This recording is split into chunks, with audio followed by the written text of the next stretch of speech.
Bonjour à tous, j'espère que vous allez bien aujourd'hui. Donc je vous reviens pour une vidéo. Oui, je suis maquillée pour une fois. Waouh. Je suis maquillée tout simplement parce que normalement j'ai ma belle-mère qui vient aujourd'hui. Avec logiquement ma belle-sœur aussi. Enfin bref, j'ai les lunettes dégueulasses. C'est génial. Donc là, il est très très tôt parce que bien évidemment je me suis levée encore à 5 h ce matin pour ne pas changer. Bon, c'est une habitude, hein. De toute façon, même avant la grossesse, c'était comme ça. Je me levais aussitôt, donc c'est un rythme que j'ai. Bref, donc, en passant, pour ceux qui me suivent sur Instagram et peut-être sur Facebook, je sais pas si je l'ai publié sur Facebook, je me suis un peu coupé les cheveux parce que clairement, ils en avaient besoin. Ça fait plus d'un an que j'y ai pas touché, hein, donc voilà, enfin au niveau de la longueur, tout ça. Donc comment j'ai fait? J'ai tout simplement fait une couette devant ici. Faut évidemment avoir un minimum les cheveux longs pour pouvoir le faire, sinon ça ne fonctionne pas.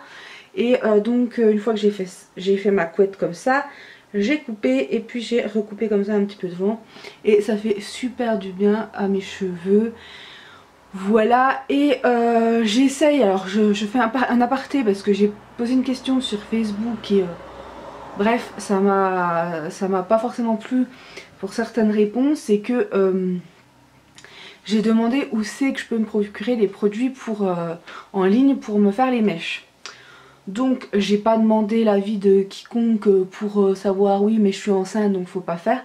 J'ai juste demandé sur quelle boutique. Voilà, donc je me suis renseignée pour les mèches ou les couleurs, il n'y a pas de souci. Sauf que déjà de base je le fais le moins possible, c'est-à-dire que je me fais mes racines tout ça tous les 2-3 mois. Donc déjà de base je touche le moins possible mes cheveux. Mais il y a un moment donné, j'ai pas envie non plus d'avoir l'air de quelqu'un qui se laisse aller quoi. Donc voilà. Surtout que là, bon ben, il commence à pousser un petit peu, ça va encore. Mais j'ai énormément de cheveux gris, vous le voyez peut-être pas à la caméra, hein. Mais j'ai quand même pas mal de cheveux gris qui repoussent. Donc je voudrais me faire des mèches parce que les mèches, ça supporte... Enfin, au niveau des mèches, je trouve que quand ça repousse, on peut le laisser plus longtemps que les racines quoi. C'est moins... ça fait moins moche quoi. Et... Et en plus de ça, donc si je me fais les mèches le mois prochain, je vais pas y retoucher pendant un petit moment. Et j'ai pas envie de rester pendant 9 mois sans me toucher les cheveux non plus. Enfin, je veux dire, j'ai quand même envie de ressembler à quelque chose quoi. Donc bref, c'est pas parce que je suis enceinte qu'il faut que j'arrête de vivre. Et au niveau, en fait, ce qu'il faut pas faire, c'est inhaler énormément le produit. Donc faut bien aérer les pièces et tout. Mais de toute façon, le produit après, moi les mèches, je vais les faire dans l'espèce d'aluminium là qu'on met, donc je vais pas les renifler et tout, donc voilà. Et c'est pas comme si j'en faisais tous les mois ou tous les 15 jours, c'est vraiment quelque chose que je vais faire voilà, espacé quoi. Bref, c'était la petite aparté, voilà, parce que bon, j'ai pris des réflexions en m'étant enceinte et tout, sauf que je me suis bien renseignée avant, donc voilà. Voilà, et puis chacun fait comme il veut. Bref, donc je voulais revenir pour un petit vlog, puisque je voulais vous parler du diabète gestationnel. Je pense que je le mettrai dans le titre, je sais pas, mais bref. Pour vous dire ce qu'il en est. Donc, la dernière fois je vous ai dit, mon médecin, tout ça, enfin je vous ai parlé de mes inquiétudes et tout. Il m'a dit, de toute façon s'il y a un souci, vous revenez me voir. Je l'appelle et on s'organise. J'y suis donc allée la semaine dernière et donc la diabétologue que j'ai vue cette fois avait quand même 20 ans d'expérience et tout, donc voilà, comme je disais, je veux pas remettre en cause aussi la première personne qui m'a vue, mais en fait elle me faisait énormément flipper parce qu'elle était toujours en train de me dire attention c'est grave, c'est très haut, alors que c'était pas à 2 grammes quoi, c'était juste à peine au-dessus de la moyenne. Et il y a même des jours où c'était en dessous, donc voilà, je comprenais pas trop. Donc du coup c'est l'autre personne qui va me suivre et du coup c'est pas plus mal, puisque elle est plus là pour me rassurer que pour me stresser, m'inquiéter quoi. Donc déjà que de base ça me stresse assez, voilà. Donc elle m'a bien expliqué tout ça, que les hormones de la grossesse faisaient que la glycémie montait plus, etc. etc. Enfin bref, elle m'a vraiment rassurée sur tout ça, donc il n'y a pas de souci. Et elle m'a dit bon c'est vrai que les dernières glycémies étaient correctes. Donc normalement on vous mettra l'insuline que vers la 24e semaine, puisque de toute façon ça va continuer à monter. Mais ce sera un tout petit taux quoi, donc voilà. Alors, par le fait, dès le lendemain que j'ai vu en fait la diabétologue, gros souci puisque j'ai commencé à grimper de fou. Donc est-ce que j'étais peut-être plus, je sais pas, enfin en tout cas, dès la 18e semaine, pile hein, par le fait, parce que c'était dès la 18e semaine, le lendemain, j'ai commencé à monter.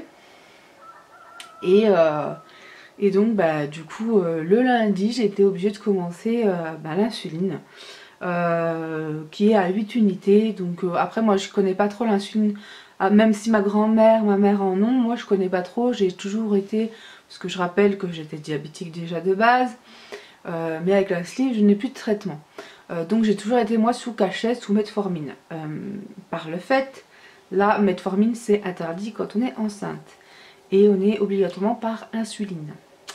Donc en fait elle m'a expliqué, parce qu'à la base je devais aller la voir pour qu'il m'explique comment se piquer, machin, tout ça. Bon après moi je leur avais expliqué que de toute façon moi j'avais des proches qui étaient sous insuline, donc il n'y avait pas de souci, elles pouvaient me montrer. Mais bon ils ont préféré me voir de face et tout, enfin bref.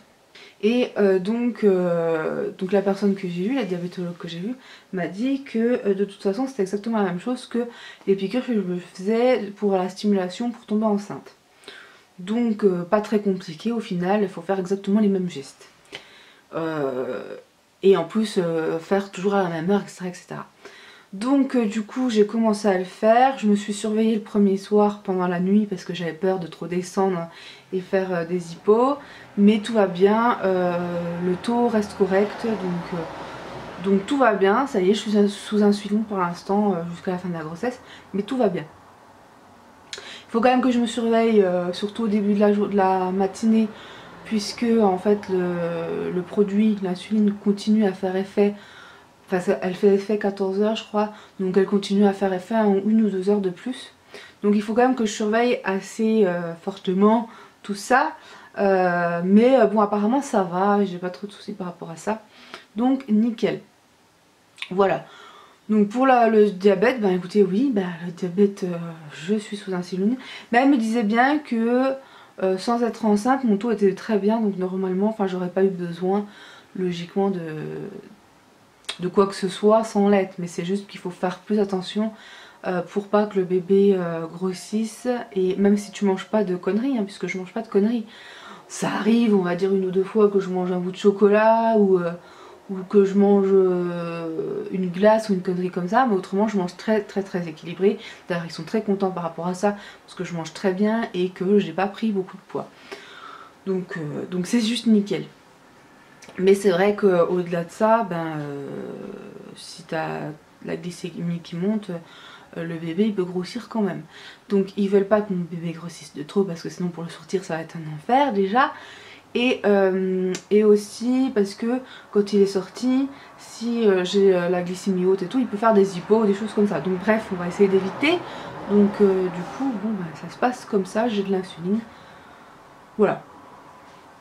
Autrement, il y a des jours, mais là pour l'instant, en ce moment, ça va. Depuis 2-3 jours, je dirais que ça va. Mais il y a des jours où bébé, il se place au milieu. Et même si j'en suis qu'à la moitié et qu'il se place au milieu, et ben il appuie sur la vessie. C'est terrible parce qu'il faut que j'aille toutes les heures faire pipi. Donc c'est un peu l'enfer. Voilà. Autrement, il bouge quand même vachement, un coup à gauche, un coup à droite. Alors bon, comme je disais la dernière fois, il y en a qui le sentent plus tard. Ma belle-sœur, elle l'a senti vers 6 mois. Moi, je l'ai senti quand même assez rapidement, les petites chatouilles. Et de temps en temps, je sens des petites choses. Après, c'est pas, comme je disais la dernière fois, c'est pas des gros coups. Même si j'ai déjà senti 1 ou 2 fois des coups, voilà. Pour l'instant, c'est assez léger quand même. Ça va venir au fur et à mesure des semaines. Mais je le sens quand même de temps en temps. Je sens qu'il y a, par exemple, c'est souvent qui se passe du côté gauche. Du coup j'ai le côté gauche qui est plus surélevé on va dire, et plus dur. Donc je sais qu'il est là, donc je le stimule, je le caresse, etc. etc. puisque c'est ce qu'il faut faire. même maintenant et déjà, oui, il faut déjà le stimuler, lui parler, tout ça, il entend déjà tout ce qui se passe à l'intérieur. Donc quand je parle, là, il entend aussi, enfin, etc., etc. Voilà, donc autrement, bah, tout se passe bien, à part cette histoire d'insuline, mais qui est quand même résolue. C'est pas si contraignant que ça, je me dis, bon, pendant 3 mois déjà, je l'ai fait pour tomber enceinte, même 4 mois, je sais plus. Donc faire 4 mois de plus pour la santé de mon bébé, c'est pas très grave. Voilà. Donc voilà, autrement, bah, j'attends avec impatience le 21 septembre, puisque c'est là qu'on aura donc l'échographie T2, en espérant qu'il soit bien placé, pour qu'on sache si c'est une fille ou un garçon. J'ai quand même remarqué qu'il y a énormément de filles qui, à la première échographie, savent déjà le sexe. Mais généralement, c'est un garçon. Donc je sais pas, peut-être ça se voit plus facilement au début, même avec le bourgeon et tout, si c'est un garçon ou une fille. Après c'est vrai que le mien de bébé était très mal placé, donc pour savoir c'était un peu compliqué. Et puis de toute façon l'échographiste, je sais pas si on appelle ça comme ça, n'était pas non plus très chaude pour dire, pour la T1, en général elle dit non mais ça fait trop tôt, faut pas le dire, machin. Donc je pense qu'elle a pas trop envie de se mouiller surtout.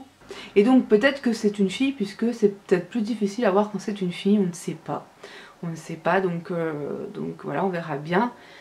Comme je disais, de toute façon, si on a une fille, donc c'est pour ça que j'achète plus trop de vêtements, de choses comme ça. Si c'est une fille, je rachèterai des petites choses roses et tout. Je customiserai aussi quelques vêtements en y ajoutant des petits nœuds, des petits rubans, des petits boutons de couleur, etc. etc. Je pense qu'il y a il y a moyen de faire, surtout que j'ai des petits boutons, donc pourquoi pas. Voilà, customiser certains vêtements qui à la base sont peut-être plus de garçons, mais les transformer en filles. Et puis j'achèterai, comme je disais, des petits rubans, des petits bandeaux pour les cheveux, des petites chaussures, des petits hauts roses, des petits gilets roses ou des petites conneries comme ça. Comme ça, tous les vêtements que j'ai qui sont plus pour garçons ou mixtes seront très bien portables pour une fille. Donc voilà, il n'y a vraiment pas de souci de ce côté-là, mais c'est sûr que si on a une fille, on va peut-être plus faire d'achat, je pense, que si ce serait un garçon. Je pense que si c'est un garçon, on va pas faire énormément justement d'achats, puisqu'on a déjà pas mal de choses et je vais pas forcément les customiser. Mais bon, si c'est une fille, par contre, ben voilà, on verra bien. Sur ce, je pense que j'ai fait un petit peu le tour de ce que je voulais vous dire. Je vous fais de gros bisous et je vous dis à bientôt pour une prochaine vidéo. Bye bye.